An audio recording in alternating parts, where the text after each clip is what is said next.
Now we're going to talk about how to form superlatives in Turkish. So phrases like the most interesting or the prettiest. We're going to use the Turkish word en,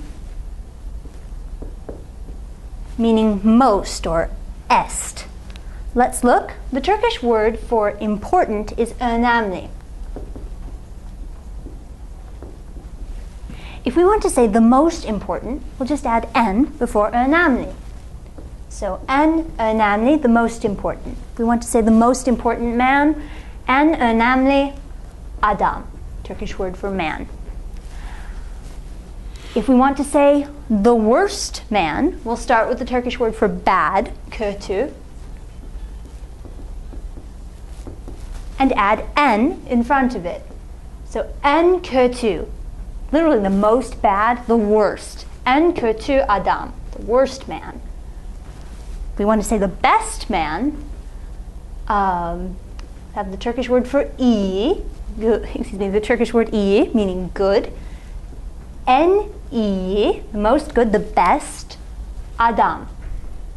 En iyi adam, the best man.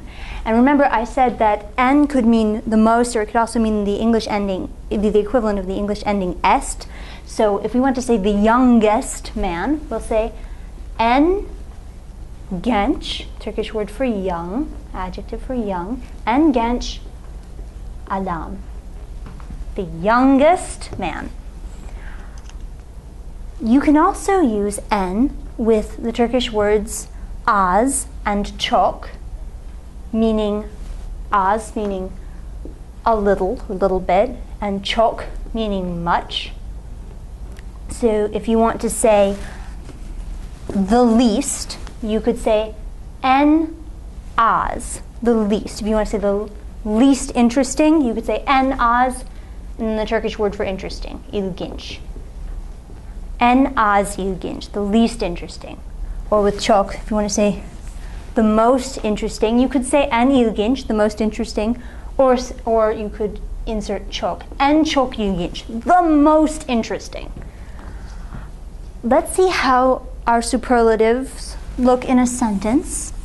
For our sentence, we're going to say, this rose is the garden's most beautiful, there's our superlative, flower. So we'll start with this rose, bu, this, gül, rose, this rose, bahçe is the Turkish word for garden, bahçenin, of the garden, en güzel, beautiful, most beautiful flower, çiçek, çiçeği. This rose, bu gül, bahçenin, of the garden, en güzel, the most beautiful flower. This rose is the garden's most beautiful flower.